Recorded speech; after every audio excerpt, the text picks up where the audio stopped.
आज हम पढ़ेंगे chapter number 9 excess demand and deficient demand. पहला टॉपिक हमारा है एक्सेस डिमांड। एक्सेस डिमांड क्या होता है? It refers to a situation when aggregate demand एक मिनट okay when aggregate demand is more than aggregate supply. कह रहे हैं कि जब डिमांड ज़्यादा होता है सप्लाई से तो उसको एक्सेस डिमांड बोला जाता है। लेकिन आपको ये पता कैसे चलता है कि डिमांड ज़्यादा है सप्लाई कम है? तो एक पॉइंट होता है जिस पॉइंट को कंपैरिजन में हम कहते हैं कि डिमांड ज़्यादा है और सप्लाई कम है। वो पॉइंट क्या है? Corresponding to full employment level of output. तो full employment level of output, इस पॉइंट के कंपैरिजन में जब डिमांड ज़्यादा होता है सप्लाई से तो उसको बोलते हैं एक्सेस डिमांड। तो ये पॉइंट मिलेगा कहाँ पे आपको?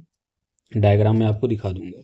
ओके, तो एक्सेस डिमांड क्या होता है? एक्सेस डिमांड की वजह से जब जाहिर सी बात है जब आपका डिमांड ज़्यादा हो जाएगा सप्लाई कम हो जाएगा तो इसके वजह से इकोनॉमी में इन्फ्लेशन आ जाता है, जिसको बोलते हैं इन्फ्लेशनरी गैप हम लोग तो इन द इकोनॉमी। तो इन्फ्लेशनरी गैप होता है क्या? It is the difference between the actual demand and the planned demand.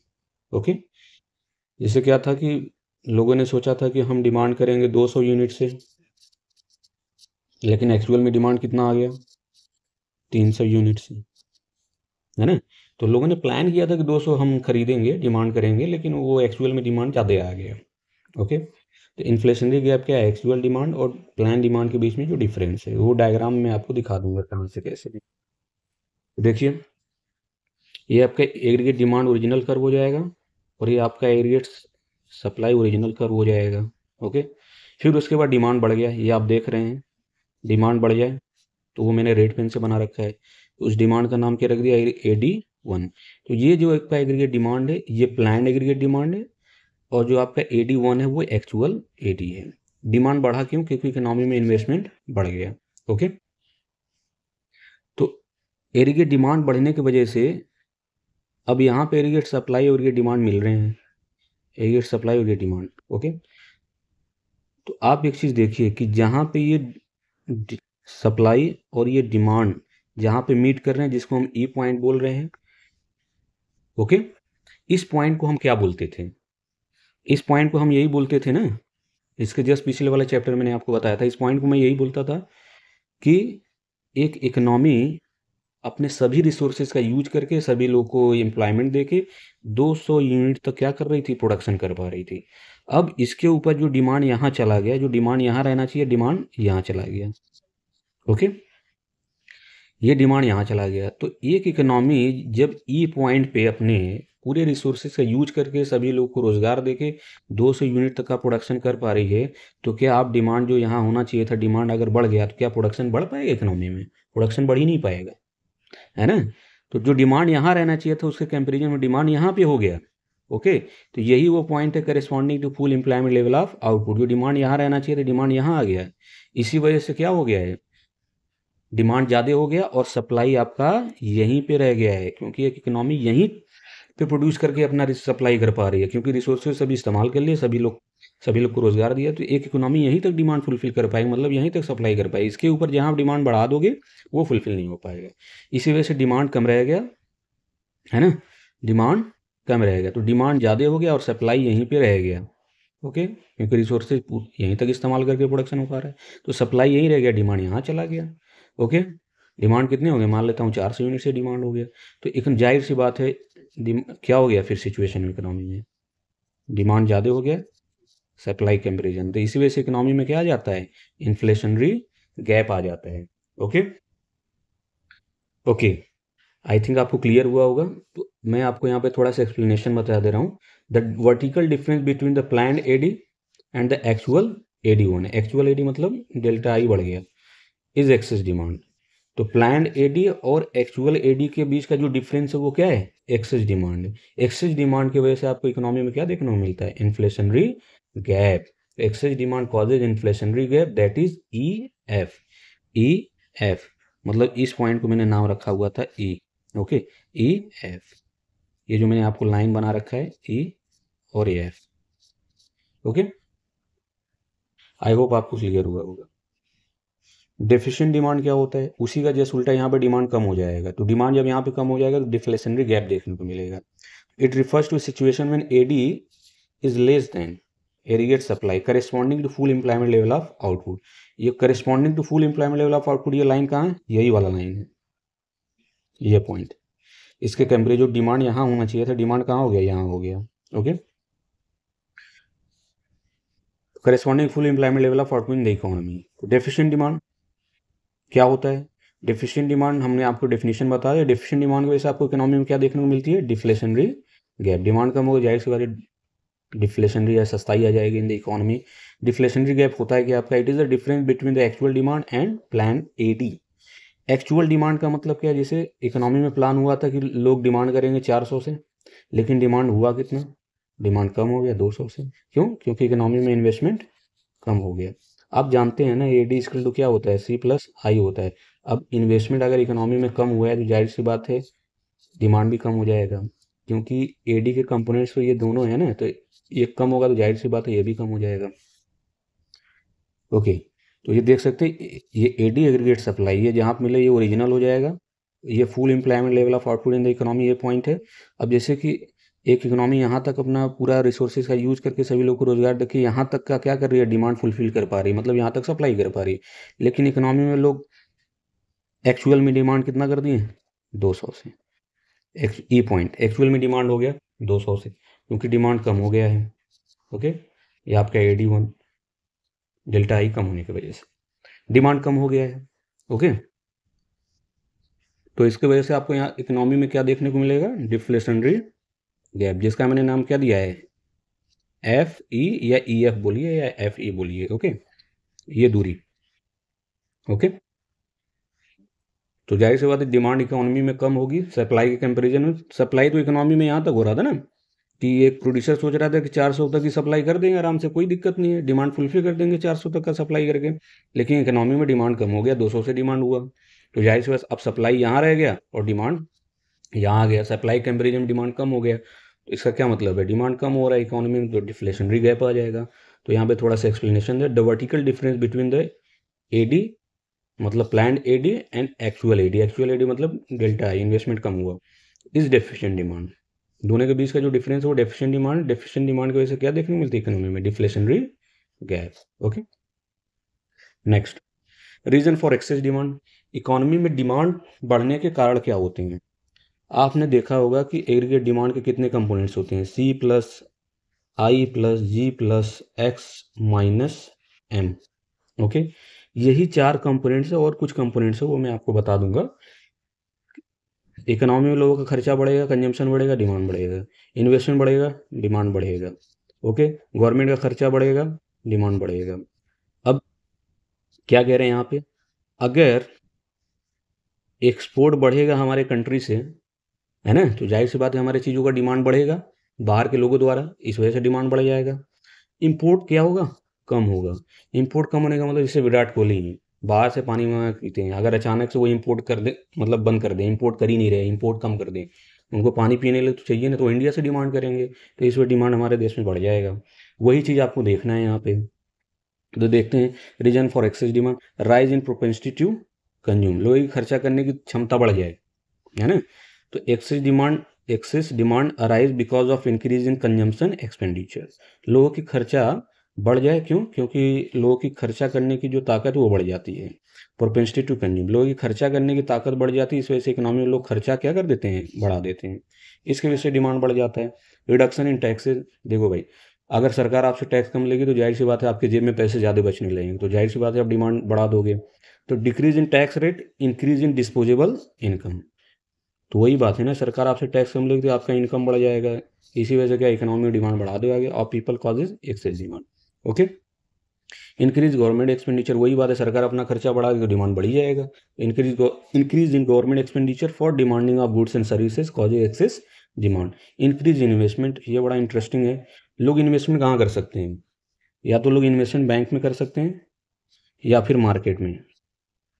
Market का मतलब जैसे हम मान लेते हैं एग्जाम्पल के तौर पे शेयर मार्केट। ओके, तो यहाँ पे क्या कहें? Increase in investment, when investment increases due to decrease in rate of interest, या तो आपको रेट ऑफ इंटरेस्ट बैंक में से कम मिले, है ना, और increase in expected rate of return, और मार्केट में आपका जो रिटर्न है वो बढ़ जाए। जैसे शेयर मार्केट में आपने पैसा लगाया, वहाँ से रिटर्न आपको ज़्यादा मिल रहा है, तो मार्केट में पैसा लगा दिया, मार्केट में जब पैसा लग गया तो डिमांड बढ़ जाएगा। तो इन्वेस्टमेंट एक कंपोनेंट होता है ना इन्वेस्टमेंट का। ओके। ओके। तो यहाँ पे क्या है, मार्केट रेट ऑफ रिटर्न बढ़ जाएगा तो जाहिर सी बात है मार्केट में पैसा लगा देगा, इन्वेस्टमेंट बढ़ जाएगा, डिमांड बढ़ जाएगा। ओके। अगर उसको यहाँ से पैसा मिलता बैंक में से तो यहाँ लगाया था, अगर यहाँ से कम मिल रहा है, यहाँ पे ज़्यादा मिलता तो यहाँ लगा देता, है ना, इन्वेस्टमेंट बढ़ेगा। ओके। जहाँ बेहतर मिलेगा वहीं इन्वेस्टमेंट बढ़ा देगा। फॉल इन इम्पोर्ट, मैंने विराट कोहली का एग्जांपल आपको बताया था। फॉल इन इम्पोर्ट में वो पानी से बाहर मंगाना, क्यों पानी से बाहर मंगाना बंद क्यों करेंगे भाई, बाहर से पानी मंगाना क्यों बंद करेंगे? क्यों? क्योंकि हो सकता है, जैसे मान लेता हूँ एग्जांपल के तौर पे, अमेरिका में वो क्या चीज़ कॉस्टली पड़ रहा था, वो महंगा पड़ रहा था क्योंकि अपने डोमेस्टिक कंट्री में वो चीज़ क्या पड़ रहा था, कॉस्टली नहीं पड़ रहा था, मतलब कम पड़ रहा था, खर्च उतना कीमत नहीं था। तो इसके कंपैरिजन में हमारे यहाँ का जो डोमेस्टिक गुड्स था वो सस्ता था, इस वजह से वो पानी बनाना, मतलब पानी मंगाना बंद कर देंगे। तो decrease in import due to higher international prices, है ना, higher international prices in comparison to domestic prices, मतलब बाहर के कंपैरिजन हमारा सामान सस्ता हो गया है, इसी वजह से हम बाहर से पानी मंगाना बंद कर देंगे विराट कोहली, और यहीं का पानी पिएंगे तो डिमांड बढ़ जाएगा। Also cause access demand. Rise in export, मैंने आपको ऊपर बताया था, एक्सपोर्ट मतलब बाहर के लोग, अब जैसे अमेरिका के लोग हैं, उनको अपना सामान महंगा पड़ रहा है, इंडिया का सामान सस्ता पड़ रहा है, तो वो इंडिया से सामान मंगाना शुरू कर देंगे, है ना, तो क्या होगा, इंडिया से डिमांड बढ़ जाएगा। Increase in export due to lower domestic prices, हमारे देश की प्राइसेस कम है in comparison to international prices, cause excess. Deficit financing, ये भी बहुत इंटरेस्टिंग है। Excess money supply causes excess demand because of deficit financing. Deficit financing होता है क्या, असल में क्या होता है कि जो सरकार का फिस्कल डेफिसिट होता है ना, सरकार का जब घाटा फिस्कल डेफिसिट वाला बढ़ जाता है तो सरकार क्या करता है, पैसा बोरो करता है, उधार करता है। मान लेते हैं आरबीआई से, फ्रॉम आरबीआई से पैसा उधार लेगा। पैसा जब उधार लेगा तो सरकार किस लिए उधार ले रहा है, ताकि इकोनॉमी में पैसा खर्चा करे। ओके। इकोनॉमी में जब पैसा खर्चा करेगा तो इकोनॉमी में क्या होगा, मनी सप्लाई बढ़ेगा। लोगों के पास जब पैसा ज़्यादा जाएगा तो लोग पैसे की कीमत करते नहीं है, तो क्या करेंगे, लोग डिमांड करना ज़्यादा शुरू कर देंगे। इस वजह से भी एक्सेस डिमांड बढ़ जाता है इकोनॉमी में।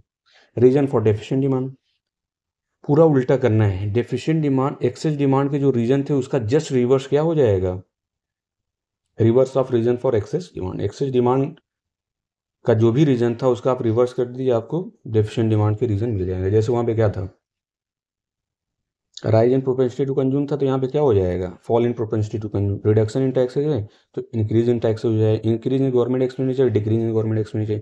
इंक्रीज इन इन्वेस्टमेंट तो डिक्रीज इन इन्वेस्टमेंट हो जाएगा। फॉल इन इम्पोर्ट है तो इंक्रीज इन इम्पोर्ट हो जाएगा। राइज इन एक्सपोर्ट है तो फॉल इन एक्सपोर्ट हो जाएगा। डेफिशिएंट ये नहीं आएगा। ओके।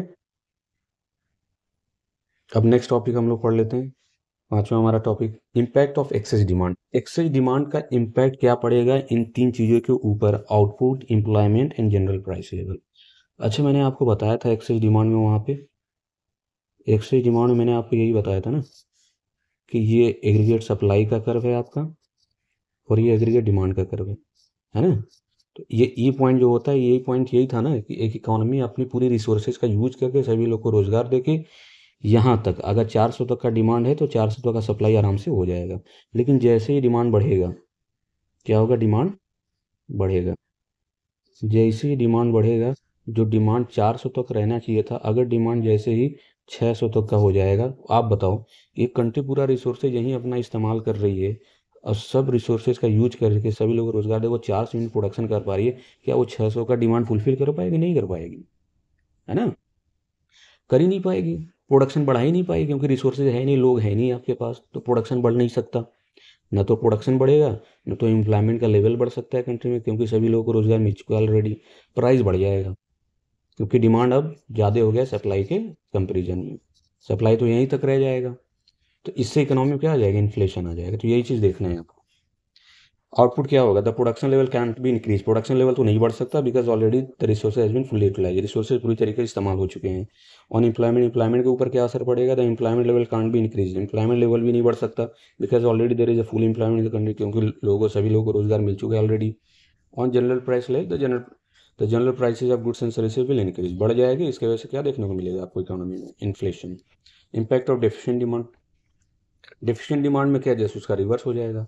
ये क्या था आपका, डेफिशिएंट डिमांड में आपने देखा था कि आपका ये था, ये एग्रीगेट सप्लाई आपका था और ये एग्रीगेट डिमांड था आपका। ओके, तो ये पॉइंट क्या बता रहा था कि इकोनॉमी अगर 400 डिमांड हो रही है, 400 सप्लाई आराम से हो जाएगा, बट क्या हुआ कि डिमांड कम हो गया इकोनॉमी में। ओके, डिमांड कम हो गया, तो डिमांड कम हो गया तो मतलब जो डिमांड 400 तक का रहना चाहिए था, तो वो डिमांड कितना हो गया, 200 तक का। तो इकोनॉमी में प्रोड्यूसर ये सोच रहे थे कि यार 400 से डिमांड होगा, 400 से सप्लाई कर देंगे, वो लोग तो यही प्लान कर रहे थे, बट इकोनॉमी में एक्चुअल जो डिमांड आई वो कितनी से आ गई, 200 से आ गई। तो एक प्रोड्यूसर क्या करेगा इकोनॉमी में, प्रोडक्शन भी घटाएगा, प्रोडक्शन भी घटा देगा क्योंकि डिमांड उतना हो नहीं रहा है। वो सोच रहा था यहाँ तक कि 400 तक की, वो प्रोडक्शन घटाएगा, है ना, प्रोडक्शन का लेवल भी घटाएगा क्योंकि भाई डिमांड तो सिर्फ 200 से हो रही है, प्रोडक्शन भी घटा देगा और इकोनॉमी में लोगों को एम्प्लॉयमेंट भी कम कर देगा, कुछ लोग को रोजगार से भी निकाल देगा, क्योंकि 400 तो प्रोडक्शन करने नहीं, 200 प्रोडक्शन करने, तो एम्प्लॉयमेंट भी कम कर देगा, प्रोडक्शन का लेवल भी कम कर देगा। आउटपुट के ऊपर क्या है, the production level will decrease, production level घट जाएगा in the economy due to lack of demand, क्योंकि डिमांड कम हो रही है। On employment, the employment level will also decrease due to decrease in production capacity, क्योंकि इकोनॉमी में जो प्रोड्यूसर है वो क्या है, प्रोडक्शन अपना घटा दे रहा है, इसी वजह से एम्प्लॉयमेंट भी घट जाएगा। ओके, क्योंकि प्रोडक्शन कम होगा तो भाई लोगों को निकालेगा ना जॉब से। ऑन जनरल प्राइस लेवल, यहाँ पे क्या है, जब डिमांड कम हो रहा है सप्लाई कंपेरिजन में, तो जाहिर सी बात है सस्ताई आ जाएगा, तो general price level of goods and services will decrease, है ना, due to lack of demand. Okay, इसकी वजह से आपको क्या देखने को मिलेगा, यहाँ पे मैंने आपको लिखा था इट लीड्स टू, तो यहाँ पे लिख लेना आप, it leads to deflation in the economy. Okay, मिलते हैं नेक्स्ट क्लास में।